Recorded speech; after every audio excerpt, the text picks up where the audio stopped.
Hello and welcome to podcast number 66. This is the last, at least as I have things organized, of the semester one organic chemistry podcast. Um, there's going to be a 67 and beyond that I see as corresponding to the way I set up a second semester organic chemistry class. So if you're watching this as part of first semester organic chemistry, if you're in a class that I'm teaching, we are done with this.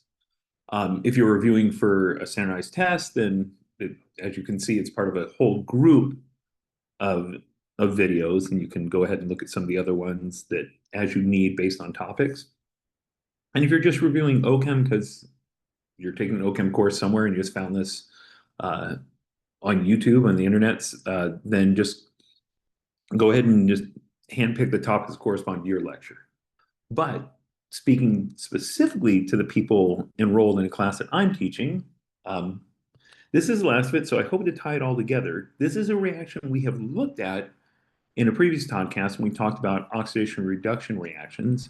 And it's an oxidation reaction where you take a ketone or an aldehyde and insert an oxygen. And by gaining an oxygen, we know that that means we are, in essence, oxidizing the carbon that has a carbonyl and the carbon adjacent to the carbonyl, the alpha carbon. So it's an oxidation reaction, and it will require an oxidizing agent.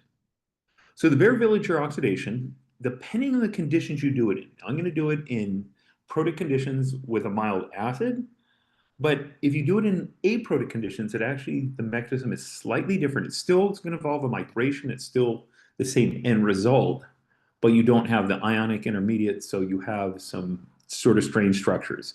So just as we saw a peroxy acid inserted an oxygen into a carbon-carbon pi bond in an alkene, it's going to have a similar impact on a ketone in an aprotic environment. But we will be looking at the protic mechanism when we get there. But for now, I want to consider what exactly a peroxy acid is because that's key. It's paramount to this reaction. So I have an excessive use of R's here, but a peroxy acid, the key thing is, notice the extra O, rich in O, it's an oxidizing agent, with the R group, whatever it might be, connected to a carbonyl, that takes care of one of the O's, but then two H's. So we call it a peroxy acid. So it's like a carboxylic acid, but a peroxy acid. It has two O's in it. Perhaps the most famous peroxy acid, and one that we definitely dealt with alkene chemistry, is one that had metachloro, so MC for metachloro, and then peroxy acid, but it was metachloroperoxybenzoic acid. So we have benzoic acid that became a peroxy acid with a chlorine on the meta position. So metachloroperoxybenzoic acid. That's the most common one we used when we did alkenes. Fair game here. If you see that, note that this is a very specific example of a generic peroxy acid.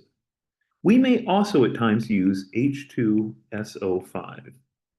The key thing in RCO3H and H2SO5, it's the most oxidized form of those acidic acids, the ones with the carbon and the sulfur-based acids, oxyacids, with an extra oxygen. One more than we expect. We expect two, we have a third. We expect four, we have a fifth. So peroxy acids have an extra O inserted there. Okay, so I'm going to clear all that and say that you gain bonds O. So again, it's an oxidation. So Baeyer Villiger oxidation reaction. So we add an oxidizing reagent to a ketone. We end up with an ester. If we add it to an aldehyde, we're going to end up with a carboxylic acid. We're still going to insert an O. So they can insert a single oxygen. So because it has one more than it wants, RCO3H is one more than RCO2H. It inserts one O and inserts it into a carbon-carbon sigma bond ultimately. And so again, we'll go through the mechanism of how this happens, but you have a carbon-carbon bond, so one of these carbons must migrate. And carbonyl usually pretty stable, so it's going to be this R group there, it's going to migrate. Okay, so let's just double check. 1, 2, 3, 4, 5 carbons in a ring. 1, 2, 3, 4, 5, and now an oxygen for a 6-membered ring. Okay, this is known as a lactone. A lactone is nothing more than a cyclic ester. So let me just emphasize that. A lactone is a cyclic ester. Okay, so on to the mechanism. Again, I'm going to do this in a protic and mildly acidic environment. So we're going to do it by transfer of charge and transfer of protons, but it can be done in other environments by a variation on this mechanism. Okay, so first step, protonate, the most basic site. Well, the only site that has lone pairs on the ketone is the lone pair oxygen. It'll kick in, you're going to end up with an A minus and a protonated ketone. Protonated ketone is key because that makes this more electrophilic. So because of a delta plus right here, the resonance structure doesn't go here. So let's see, I have a protonate, seems to be what I like to do. Break, no, that seems reasonable. And then let me get rid of that. Followed by make. So I have a new bond. So let's see what I have here. I have protonate, break, make. I have that going up there, check. I have a new bond here, check. And I have a need to deprotonate. So lo and behold, protonate, break, make, deprotonate. It's the same pathway over and over and over for pretty much every mechanism. Okay, we don't have quite what we want right now, and now's where the weirdness is going to kick in. So ultimately, what used to be the carbonyl was that carbon right there, two bonds O. It still has two bonds of O, like carbonyl should have, but it has two bonds of R, and we know ultimately in the end, it only has one bond or one R group coming off it because it's an ester.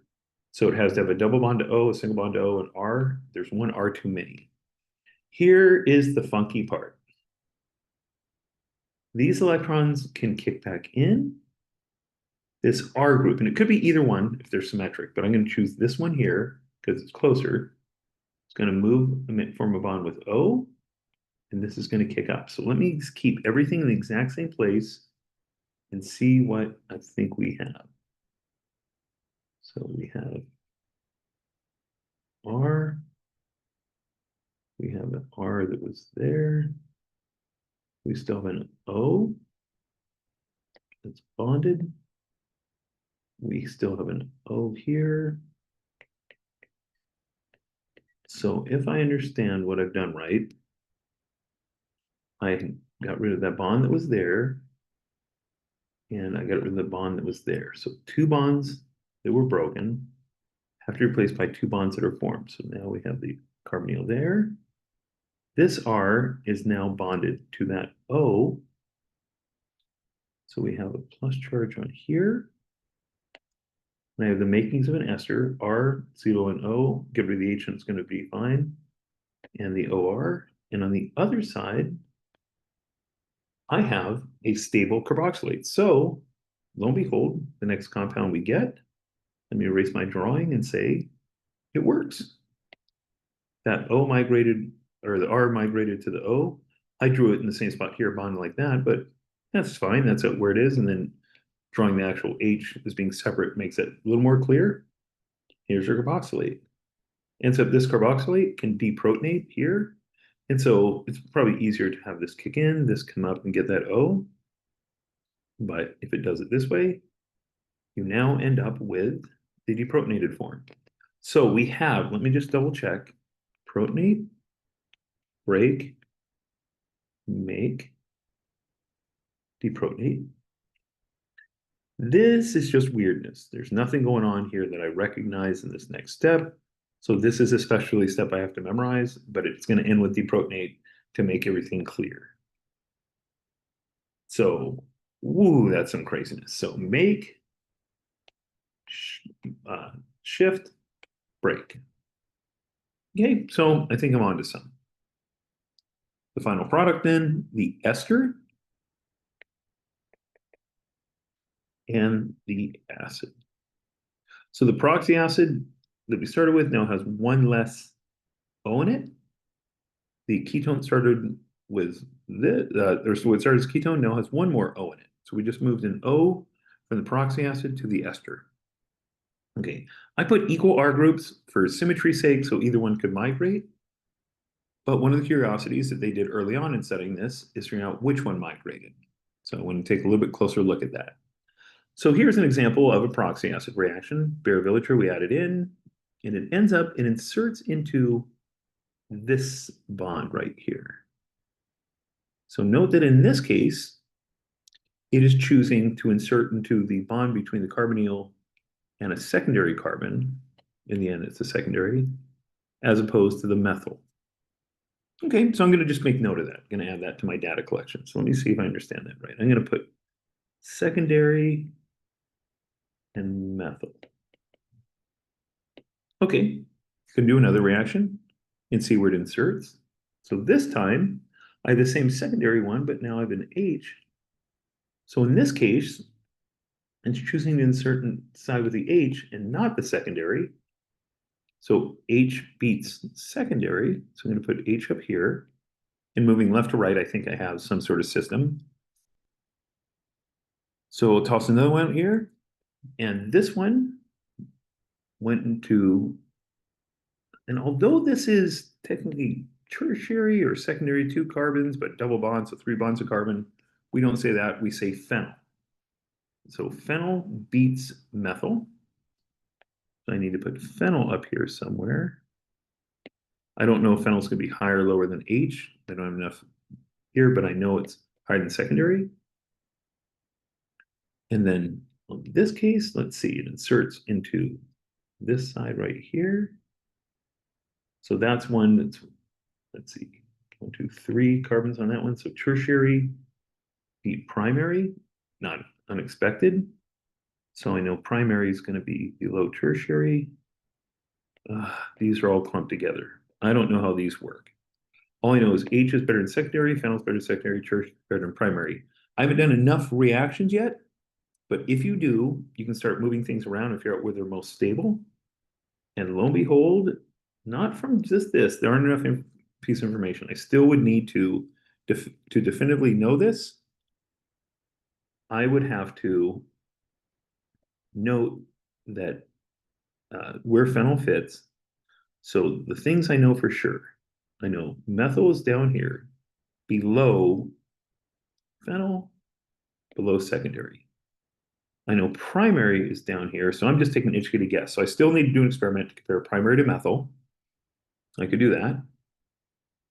I need to do an experiment to compare secondary to phenyl, tertiary to secondary, or tertiary to phenyl, or probably that. And then H compared to not just secondary, but H compared to tertiary, H compared to phenyl.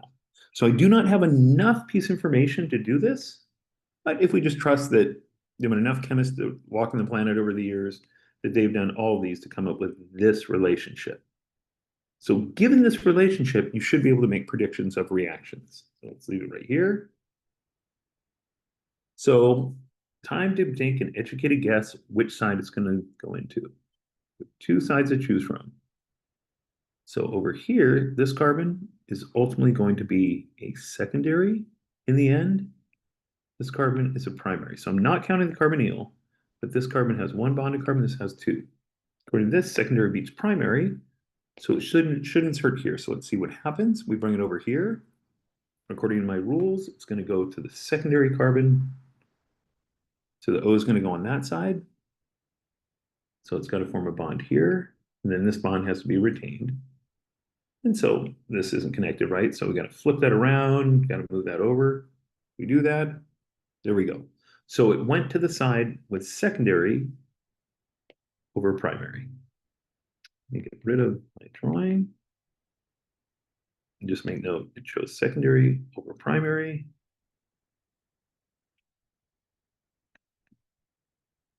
So we're good. So another one to consider.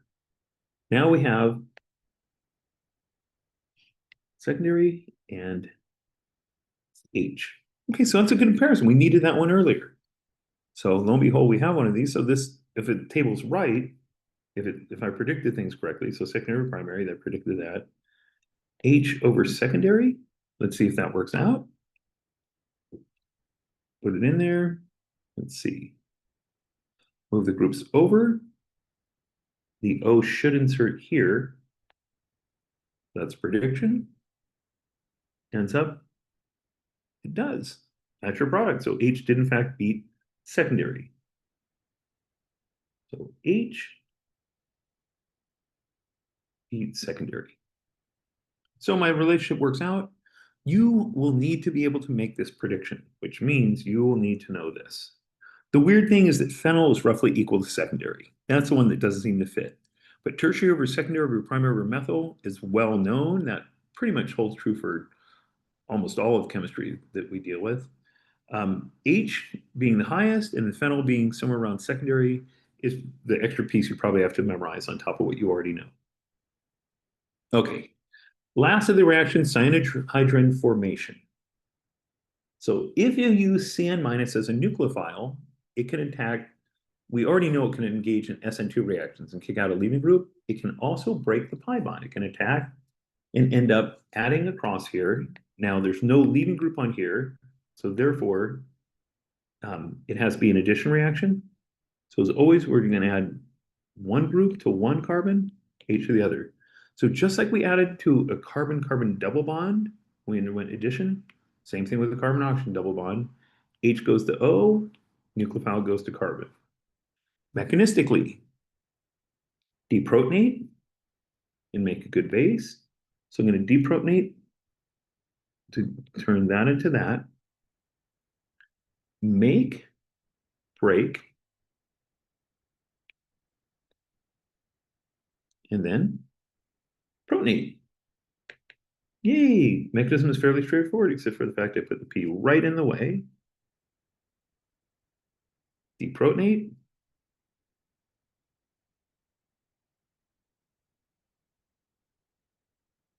Make, break, protonate. So under basic conditions, we do deprotonate, make, break, protonate. When we are under acidic conditions, protonate, break, make, deprotonate.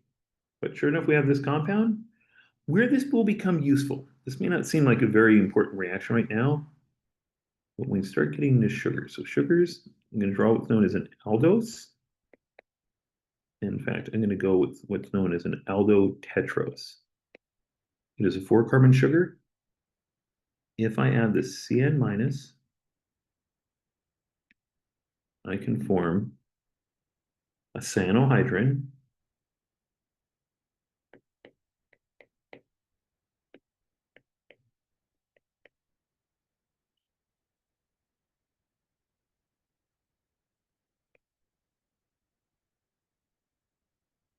That.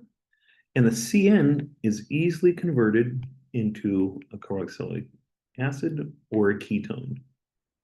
And so I'm gonna put an acid, so I can make acid derivative of sugar known as I'm gonna call it glucaric acid because that's the derivative of glucose, but it's basically an alderic acid. It's one that came from an aldose to an alderic acid. Reduce it down, and it's an aldose. You have a new sugar. So this cyano group, not that important in a lot of different types of chemical reactions that we do in OChem, but kind of important if you're doing sugar synthesis. You can add extra carbon onto the group. Okay, so let me erase my sugar bonus example, and then also tell you you can reduce this down to a C H2 NH2, or you could reduce it partially down to a CH double bonded to NH, and that's the one that can be also converted into a sugar. So lots of different things you can do this, but cyano groups can be reduced down, and you can now have an amino alcohol. And like also mentioned, you can take this same group and treat it with acid and water and end up getting carboxylic acid. And if you want, you can treat it with a mild reducing agent like H2 and a metal and poison it to stop it at the C double bond N, and then convert that with acid water into an aldehyde or an aldose sugar compound. So that's it. That it covers the reactions that would be in a typical, or if you happen to be watching this as part of a class, your typical organic chemistry first semester class.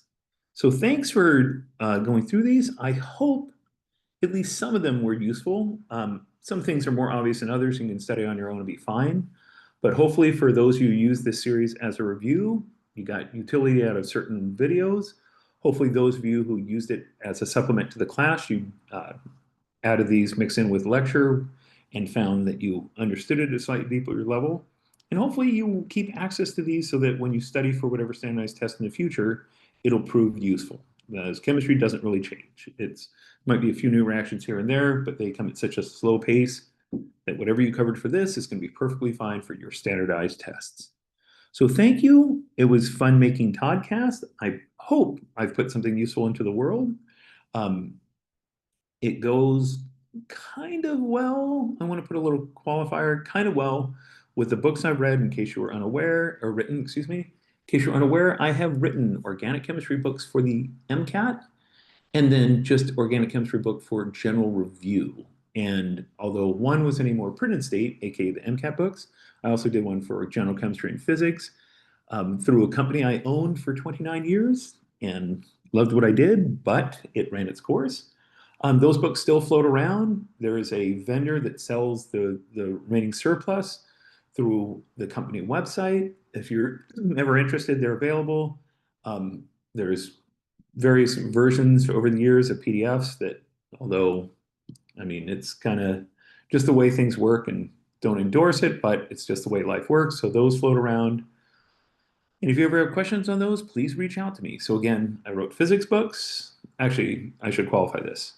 I edited and rewrote a substantial part of our company's physics book, and then I wrote the general chem and organic books in their entirety. And as also mentioned, I've written a GChem and OChem manuscript, never actually printed it into book form, but starting way back in 1988, 1989, started working on both of those, and they've been an ongoing project, although it took time off probably from about 93 on, um, and then picked them up and just recently have got them up to a better state, but that's what made up the video books. Anyway, thank you for indulging all this, and I will hopefully see some of you in person in life. If I never do, good luck in whatever path you're chasing. So thank you, and signing off for the last of the Toddcast for first semester OChem, and maybe you'll hear my voice again and see pictures I've drawn in future Toddcasts. Thank you. Bye.